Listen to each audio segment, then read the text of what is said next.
Won't fly then. Hi, everybody. Tim Hughes here, CEO and co-founder of the LA Ignite, and I'm here with Ed Fowler, and we're going to talk about artificial intelligence. Excellent. Hi, folks. Ed Fowler here again. AI expert, apparently. Probably AI loudmouth is a more likely thing. Well, I was on a podcast yesterday, and we got about 3/4 of the way through, and they said, "Can we talk about AI?"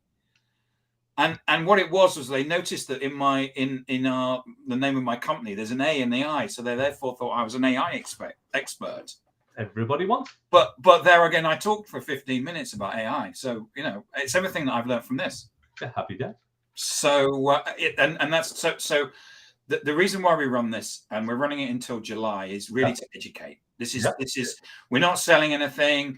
What we want to do is we want to increase the knowledge of everybody. There's loads of rubbish out there about AI. We cut down the fear, uncertainty, and doubt. Yeah. And makes the progress.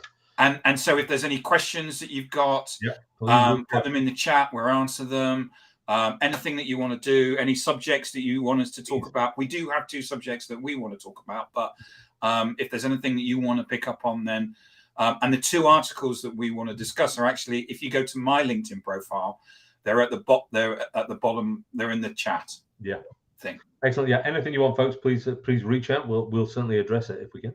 Yes. So we were going to talk about first of all that guy who's trained an AI to play computer games with, which is a genuinely quite fascinating first article. Which is the guy who's basically stuck an AI on top of his Dreamcast model, and the AI watches his face and can interpret what he's playing from.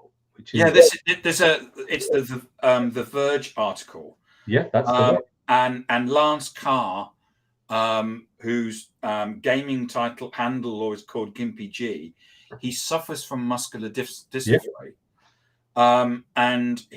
and Google, I think they're doing a bit of a PR thing. They are. They've spent some money on it. And it's open source AI, and he can play his game with his face. Now, this is quite interesting because it's not the typical thing. This isn't just looking at someone's emotional state and going happy, sad, which is pretty easy, by the way. It's just relationship between eyes. It's not really an AI. They can gauge intent from this. This isn't just happy, sad. This is go left, go right, go up, go down, go do that. It's multiple actions. And the AI isn't just responding to his face. They are predicting what his face needs to say. Now, this is a fascinating one. And like many things in AI, it's a bit of a double-edged sword. On the plus side, you've got people like that guy Lance, whose physical condition means that playing games he's loved is a challenge because he can't control his hands to the same level. And that's real problematic. So you can imagine that tools like this can be used to give people who have potentially profound disabilities or even slight disabilities a new way of interacting with the world.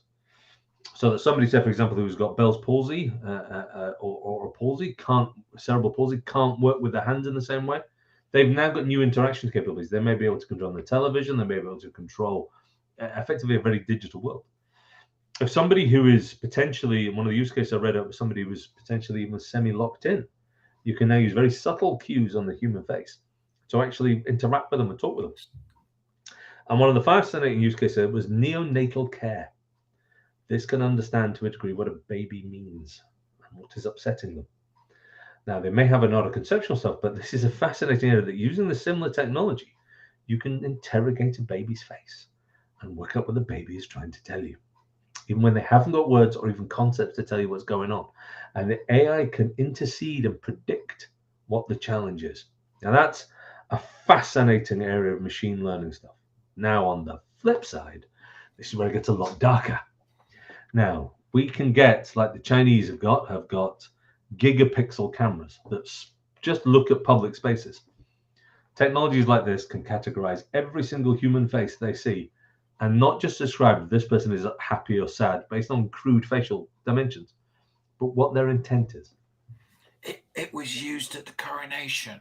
It was, but not quite as darkly as it could be. The one they used at the coronation was, let's put it blindly, lies. And it was used at a Beyonce concert in Cardiff. Also lies. That's theater of security. Yeah, we've got these cameras, got AI. Don't do anything. The AI will look at you. It doesn't work. They haven't got that yet. This tool set, though, gives them an opportunity to analyze other things. They're not looking for criminals. Why bother looking for a criminal? You can spot the criminal because they're trying to do something. They've got a black and white T-shirt on and a bag that says swag. Yeah, essentially. What they're looking for, though, is somebody that is quietly raging. Is somebody that has an intentful purpose. Somebody that's going to make a decision about something. And you can ascribe them a degree of outcomes, initially based on facial expressions, because the cameras can see them. But later on, the same technology that was used for this game can interrogate the way that somebody walks and their stride pattern. And you can pilot to these things, this technology that effectively is nascently called artificial emotional intelligence, starts to map and interrogate emotional states and to predict which decision they're going to make. So first of all, you've got an AI that's identifying patterns of criminals. Relatively straightforward. You can do that right now. Then you've got one that this technology implements. You can start understanding intent. Do they mean left or right? Are they likely to go walk over there or over there? Then with this over on top, you can combine that with what you think their emotion is. And you can start making predictive behaviors on mass crowd events. Now, you could say that's relatively benign. You can spot for terrorists or whatever in these criminal things, or bag snatch or something. But actually, the technology is much easier to use as a coercive control because you can start triggering adverts around public spaces to do and interact things. You can start shaping their interaction rather than just observing it. And that becomes quite a lot more concerning. Now, one of our perennial things is going to be regulation of AI over these conversations, and regulation of AI, for good or bad, will have to take place. The current model probably not going to do what we need, given that AI is metasizing. There are open source models that I can download and train on a laptop or on a phone. Because you've said that you can basically get an AI on a USB stick. On a USB stick. Yeah. So even if they said you can't have it, it's a bit like when the states say we're going to ban TikTok. Yeah. And people will just drive down to Mexico and download it and then drive back again, won't they? Or stick a VPN in. But this case is going to be more. It's completely banned. Well, you just hand somebody a USB stick. It's sure. I don't need to be online for this thing. This thing works right now. You can go down, certain places in San Francisco and go, can I have a USB stick? Can I buy an AI? Yeah, basically. And that degree of sort of prohibited AI behaviors is going to be a real area of debate. Regulation of AI is going to be challenging. You're going to get AIs regulating AIs within no time at all. And we end up out of something like a William Gibson novel. But I think in this case, you're going to take this area the story opens up, which is this artificial emotional intelligence area. Is going to be quite fascinating. We've devoted a lot of time to talking about artificial general intelligence, which is kind of can do any use case. And ChatGPT is very good at literary use cases, not good at maths or whatever, no matter which bits have been bolted into it. But artificial emotional intelligence, which Google have got quite a good thing with their Palm 2, which is open source. But actually, the latest builds of Alpaca are pretty good at as well, can be trained fairly easily. They can start doing some quite profound insights into you. And they can almost effectively use to steal a concept from a Alistair Reynolds series of novels. They could almost be used like a beta simulation of you. So one of the darkest or most profound use cases for this is I set up an AI that's designed to be as close to Tim Hughes as possible. And I use that AI to predict your behavior. Right. Now that means this idea of you had like FBI profilers and all this type of stuff. The AI you effectively use as the proxy for the person. Now that's got its own hideous series of ethical whatevers, and do you accidentally trigger whatever. But that's a really interesting level because that's going to play back into gaming as well. So your game avatar becomes more and more like you because it watches you play games and it watches you through the camera. Your police are interrogating you. Your tax authority has an AI, which is either Ed Fowler or Ed Fowler Corp or is, I don't know, Vodafone. Those use cases for AI, which combine emotional intelligence and to a degree just general purpose, are going to be where a huge level of stuff is going to come through. And I can certainly see that as a fascinating area of growth that's going to be triggered by simple capabilities like I can steer a game with my face. and the game predicts what I mean. And it's so profound. If you're watching this, the Verge article is really good. Even if you just page right down to the video, yeah, it's one of those where you'll wipe away a tear at the it's professional Google made, and you'll wipe away a tear at the end of it. But it's just getting the story over of Lance and the fact that his house burnt down and all his gear, he lost all his gear. Stunning. And then off the back of that, this guy's got muscular and he's playing games, and he's just it's impressive. And it's, again, the AI understands you, and the AI will grow. It's not like this is a one-off and done thing. The AI gets better at its job the longer you interact with it. And that's one of the things, the big changes between previous attempts at this, which are kind of, here is a tool, Tim, you learn how to use the tool. To now, here is a tool, Tim, the tool learns how to interact with you. And it kind of reverses the who's learning bit. You have a tool, we all learn how to use it. That's dead. This means the tool learns how to use you. And that leads us quite onto our second story. Yes. So Stack Overflow traffic has dropped. Yeah. No, I don't know what Stack Overflow is. So Stack Overflow is a crutch for engineers, software engineers. I don't know what I'm doing. I'm gonna Google frantically. I can't find anything. Oh my God. I'll put a question on Stack Overflow. I'll search for an example on Stack Overflow. Now, Stack Overflow is either a great resource that helps speed up delivery because you can't know everything, or it's a pretty strong indicator that your engineering team has got some weakness in it. I have used it as a diagnostic, as how many times they reached out in a week. So Ed does have a login. Oh God, yeah. I'm a terrible engineer. I make no bones about it. I'm an architect, mate. That ability to reach out to what is a core source of engineering advice has been a strong indication. Stack Overflow is a relatively large business. It's regarded as one of the sort of primary resources on the world, no matter how challenging its community can be. But what has happened is that trade has started to drop, and it coincidentally targets up with the release of Copilot for GitHub. So in the article, it says it's been dropping 6% each month since January 2022. Yeah. But it dropped 13.9% in March of 2023. And that's carried on to last month, my understanding.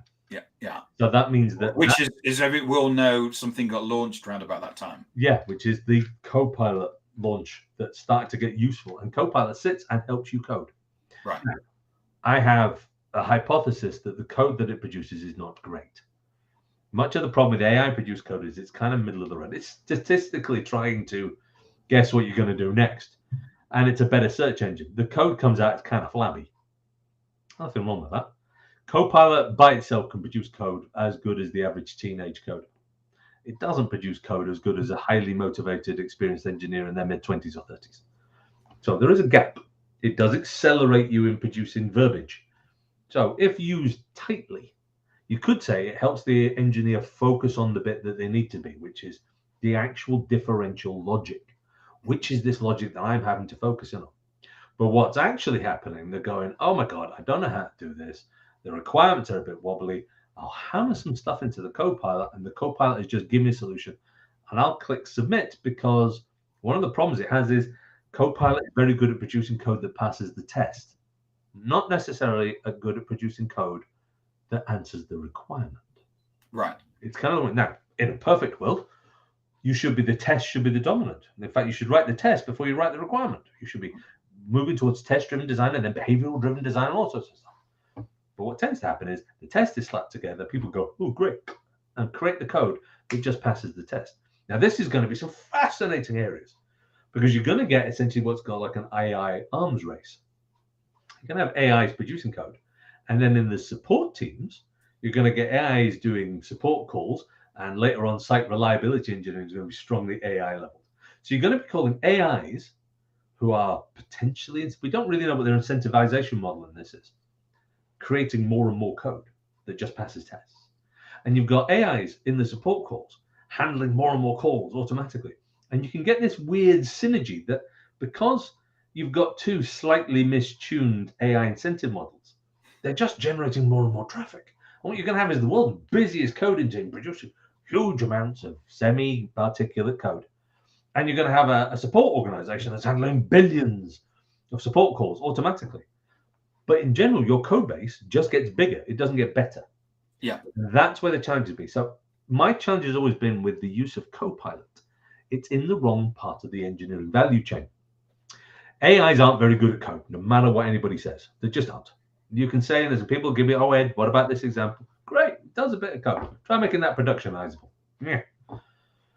AIs, however, are really, really good at articulating a requirement in such a way that you can structure it. So an AI is really quite decent at writing Gherkin script. Now, Gherkin script is a structured language for expressing a behavioral change in a way that you can hang tests off it. And essentially, it grew out of the scripting languages used for automated testing. So you can specify your requirement quite nicely. You could have an interaction with an AI and chat to it quite conversationally, and it produces pretty decent structured requirements. That's a great use case for an AI. That's brilliant. It removes one of the biggest backlogs in getting good requirements through, which is the articulation and testing stage. AI is quite decent at that. What they aren't good at is turning that into code. Now people go, but it's semi-structured here, Ed. Great. And the gap is logic. AIs aren't good at logic. They've got access to Wolfram Alpha and all that type of stuff. Wolfram Alpha is not great at logic either. It's good at answering questions about maths. It's not good at logic. And the whole art of being an engineer is logic. So the use case you can say is this is a strong diagnostic. And what I'd be looking at is what are my teams using Copilot for? And what are the teams looking at Stack Overflow for? And that's a good diagnostic. You can start getting a really interesting debate with your engineers and your product owners that's going to have profound value. It does mean in other areas, though, because you can use this as a diagnostic, that more and more people are using Copilot to do stuff with, which means then you're going to end up with this sort of flood of lower quality code and apps, which is going to have some implications. It's probably going to tie back into customer trust at some point. So that's kind of an interesting area that's already we're seeing behavioral shifts that's got impacts. Now, that impact on Stack Overflow means their advertising revenue is going to go down relatively rapidly, and they're an advertising funded site. Well, we're in a situation, aren't we, where disrupt or be disrupted. Yeah, there is no way around it. If you're not disrupting, you're being disrupted. Because and there are people out there who are going to be younger than me who have grown up with iPads and a bit of AI who are going to have completely different views on the world about how they disrupt and what an application should look like or should work. I think what it says today, an app which you put together with a small team could be a great app, could be a poor app. It's kind of like drawing a picture with a crayon. Yeah, it can be quite a profound picture, but it's still drawn with a crayon. What you're going to be able to get now is if you had smart engineering teams, their ability to execute is just going up. You're not kind of looking at a couple of percent a quarter, like 10, 20% a quarter better. That means that the sort of apps and experiences and capabilities of the future are kind of more like a Renoir or kind of more like a Titian. The scope and vision, they may be as equally as profound in the idea you're trying to get across, but the scale and quality of their execution are going to be profoundly different. The core differential is going to be, it doesn't matter if you're presenting this drawn with a crayon or by a Flemish old master.